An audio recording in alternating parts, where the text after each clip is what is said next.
Alright, so Pokrovsk. The city will seal Ukraine's faith in the southeastern part of Donbass. This isn't just another battlefield.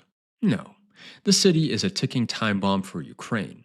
And Russia, if I'm correct here, is about 1.3 to 1.2 miles away from setting it off. Now, I came across two urgent reports from 2 weeks ago.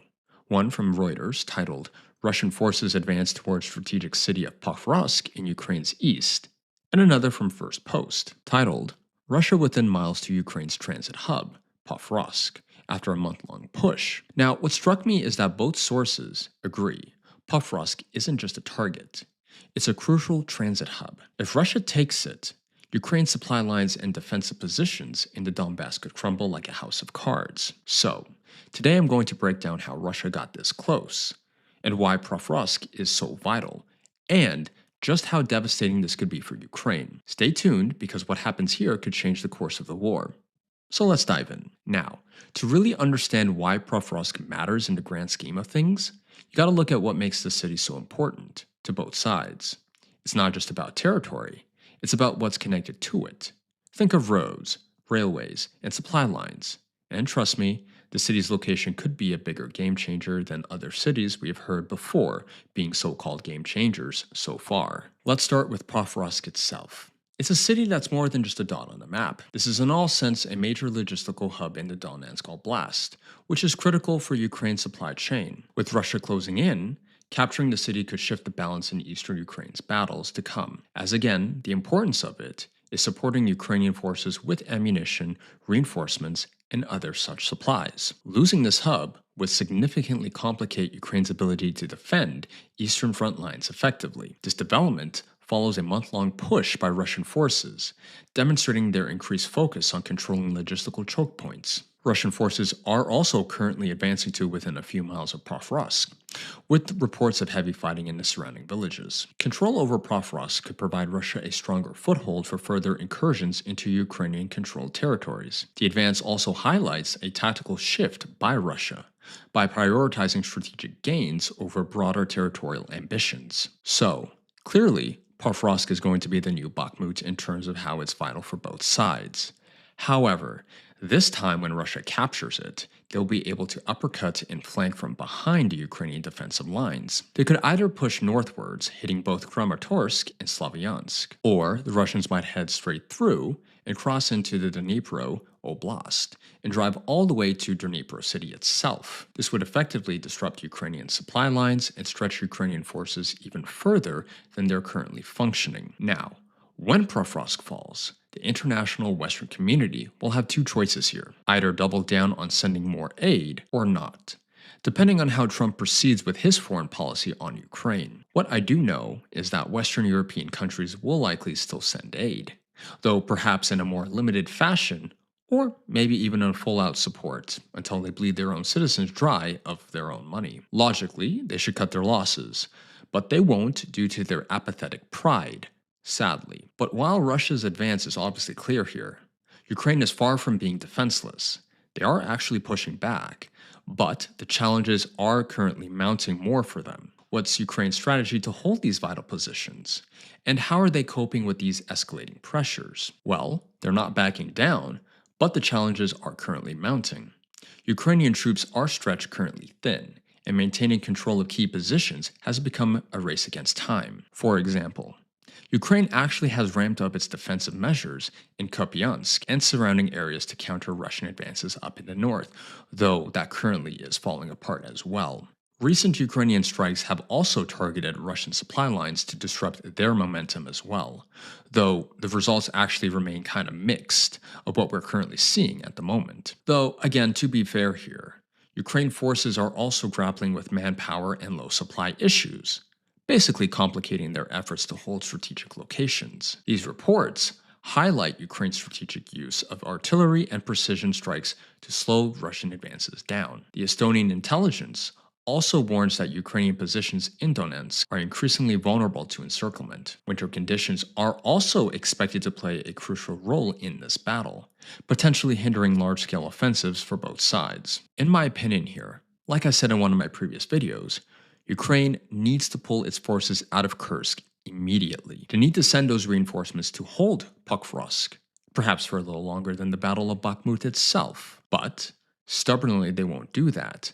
Because of their delusional thinking, they see the land that they hold within Russia as a bargaining chip. The reality is, Russia won't even allow that to begin with. Now, what the Ukrainians could do here to cause heavy casualties to the Russian forces is deploying overwhelming FPV drones, high precision artillery targeting systems, and precision missile systems like the HIMARS and ACTAMs. Those tools I listed could help them significantly in holding on to the city while inflicting damage on advancing Russian forces. But here's the catch. It all depends on the coming weeks or even months, and how much Western countries backing Ukraine will be willing to provide. Ukraine also has to adapt to Russian adaptations as well. That means they'll have to develop new tactics and weapons incredibly fast if they want any chance of holding back Russia's advances for as long as possible in the city. And there is something about the winter weather when it comes to Russian forces advancing into cities. We've seen this before in battles like Bakhmut and Avdiivka. The odds just don't seem to be in Ukraine's favor when defending cities during the winter season. This is just an observation that I think we can all see, based on how these conflicts have played out so far, which we should all agree on, regardless on what side you're on. However, this isn't just a matter of military strategy. The geopolitical consequences of this advance are already showing. I'm serious. Let's take a step back and look at how Russia's push toward Pokrovsk could shift the broader international landscape. We should all consider the bigger picture from an international perspective here. As Russia moves around Pokrovsk, it isn't just about military strategy.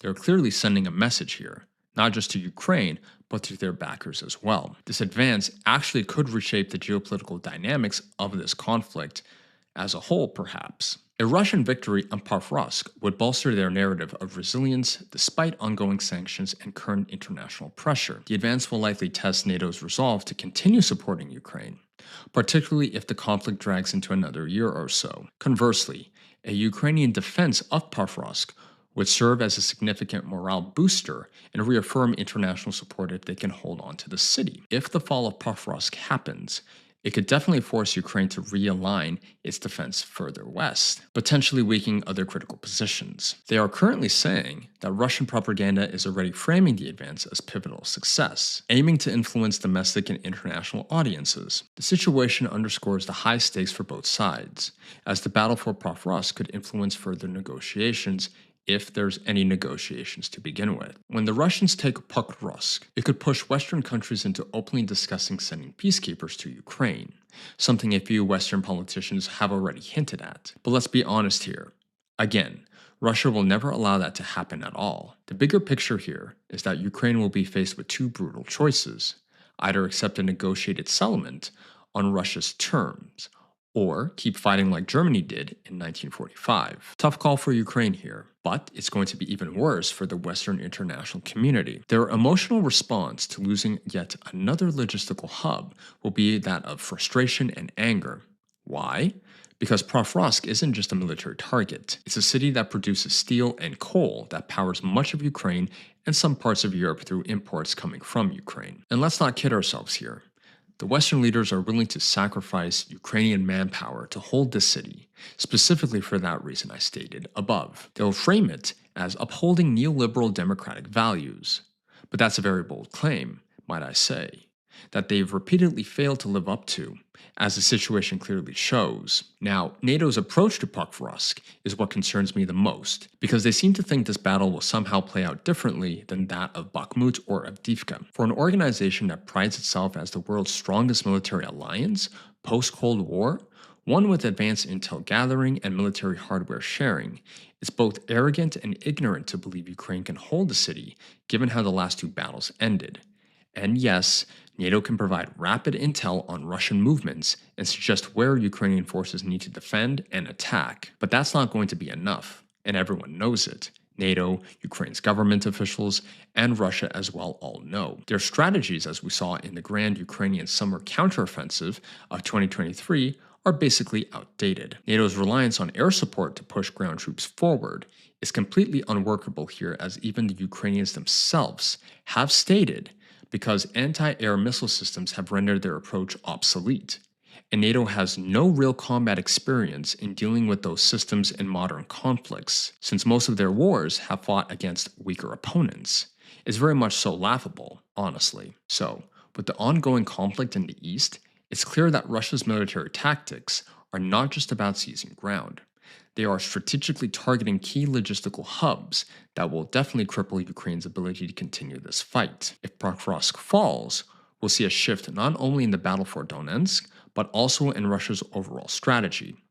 Let's take a closer look at what the fall of Pokrovsk means for Russia's broader objectives. Russia's focus on Pokrovsk is part of a larger strategy, aimed at tightening their control over Ukraine's critical logistical and economic hubs. The city isn't just a tactical target. It's symbolic of Russia's broader goals in the region. Russian forces have been steadily advancing to Pokrovsk, recognizing its strategic value and disrupting Ukraine's ability to resupply and reinforce its eastern defenses. Now, some analysts are even suggesting that Russia views the city as a gateway to further destabilize Ukraine's control over the Donetsk region, making it a priority target. As recent Russian military strategies have been largely focused on encircling key positions to isolate Ukrainian forces and force a withdrawal using artillery and airstrikes to wear them down. The upcoming battle for Pokrovsk is crucial as Russia looks to sever Ukrainian supply routes from the west to the east, further isolating frontline units. Russia's success here would allow them to control a major transit point, enabling them to cut off vital supplies from Ukrainian-held areas further to the west, particularly from an industrial and economic heartland of Donbass. The broader Russian tactics here has been to gradually apply pressure, cutting off Ukraine's logistical chains before mounting a larger push into strategic urban centers. I think we're about to see a massive shift in Russian tactics as they take Pokrovsk. For one, they'll no longer be as hampered by defensive lines or positions moving forward. And two, we're likely going to see them speed up their cauldron-like maneuvers and or operational encirclements, however you want to term it, perhaps more quickly than how they've been achieving them so far. Once that's done, like I mentioned earlier, Russia will have two potential directions for their next strikes. The only real thing they're really going to be concerned about in the short term is those pesky FPV drones, which will be limiting their advances just a bit. But even so, more logistical hubs and cities will start falling much faster than we have seen in the last 2 years of this conflict. Specifically, we'll see this in the southwest region of Donbass, where the front lines are currently shifting rapidly in Russia's favor. Why, you may ask? Because Russia is going to be able to better manage the logistical weight needed to push forward. With the capture of Pokrovsk, they'll be able to meet the increasing demands of their armed forces, enabling them to capture and hold more territory. The momentum is shifting, and the pace of this conflict is about to pick up more than what people actually realize, especially those who support NATO and Ukraine in this conflict. If only they could just see the light.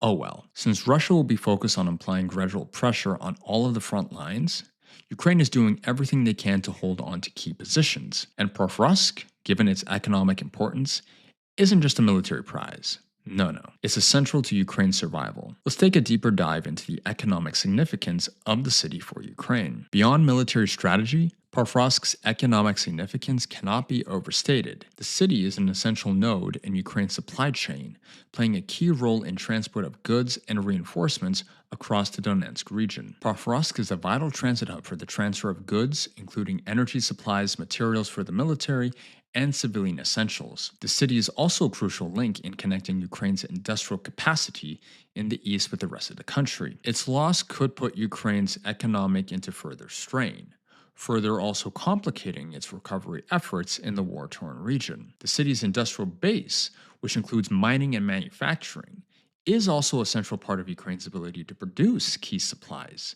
including ammunition and equipment for its military. Ukraine's rail and road systems depend on Pokrovsk's logistics capacity to move troops, food, and essential goods. Cutting off Pokrovsk could undermine Ukraine's broader economic and military strategy, especially as winter months add additional further pressure. Let me put it this way for you guys. Once Ukraine loses Pokrovsk, they're basically screwed. Long term, this would devastate their already broken economy. The main reason, aside from Pokrovsk being a crucial logistical hub, is that it produces massive amounts of steel for Ukraine, and possibly even supplies a small percentage of other European countries. The city also mines and produces coal, which is sent to Pishchen, the largest coking coal producer in Ukraine. On top of that, it does also provide machine building and food processing as well. That's the key economic significance of the city for Ukraine. Now, losing it wouldn't just cause severe economic problems for Ukraine, it would also have a rippling effect throughout Europe and their backers. This might push more European and American neocons to act more aggressively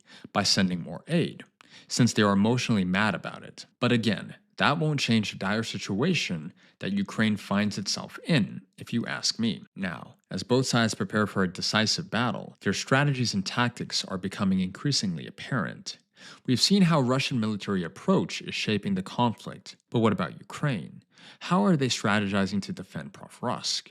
And what are the broader tactical consequences for both sides? Well, let's see. Looking at the battle tactics on both sides, we see two different approaches here. Russia's method is about gradual pressure and cutting off logistical lines. Meanwhile, Ukraine forces are relying on resilience and counterattacks to defend Pokrovsk and to buy time for their reinforcements to arrive. Russia's tactics centers on overwhelming Ukrainian forces through encirclements, artillery bombardments, and systematic dismantling of infrastructure to cut off supplies. The goal here is to force Ukrainian forces into a position where they must either withdraw or face complete isolation. On the other hand, Ukraine forces are using flexible defense strategies, counterattacks to retake lost ground, and resilient defense positions along key supply routes. Russia's focus here is on taking out critical Ukrainian infrastructure, hoping to collapse the morale and weaken resistance from within. Ukraine, however, is facing intense pressure and is relying on precision strikes using drones and artillery to disrupt Russian lines of supply and reinforce their defensive positions. Both sides have been using heavy psychological warfare elements, with Russia claiming imminent victory, while Ukraine frames their defense as crucial for their broader stability. I'll say this. Looking back at the battles of Bakhmut and Avdiivka, Russia will approach Pokrovsk with more confidence than how they handled Bakhmut. They did a little better earlier this year in Avdiivka, so it's clear they're learning from their tactics on how to take heavily fortified cities, especially after learning from the infamous Wagner mercenaries, even after the Wagner Rebellion or the Progression of Heresy for those who get the Warhammer 40k reference there. Anyways, I digress. Both sides know this will be another brutal and gritty battle. That much is clear. Just imagine now, Ukrainians being forced into this battle by their own military commissars sent to war with FPV drones and FABs raining down on them. It's going to create massive PTSD, and yes, even for the Russian soldiers as well. However, there's one thing I've noticed.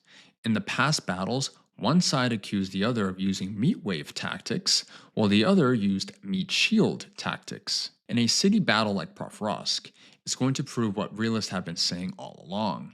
It could come down to literally the last Ukrainian in terms of holding the city, unfortunately. One last thing, I realistically don't see Ukrainians being able to hold on to Pokrovsk. They'll have to pull back to a better defendable position, because holding the city with insufficient forces just doesn't seem feasible in this stage of the conflict. So my final thoughts here. Well, I think with the eventual fall of Pokrovsk, it's for sure going to be a significant blow to the Ukrainians and their Western neocon supporters altogether. This will no doubt lead to more insane decisions from both Ukraine and the West, in order to cause equally as much damage to the Russians as possible. Then comes the question of how long will Ukraine be able to handle all of Russia's blows as they advance with their goals, which were stated in the beginning of the special military operation into Ukraine back into early 2022? And will the West continue to pour more resources and their own tax dollars into Ukraine just to hurt Russia while also making their own citizens angry with these decisions?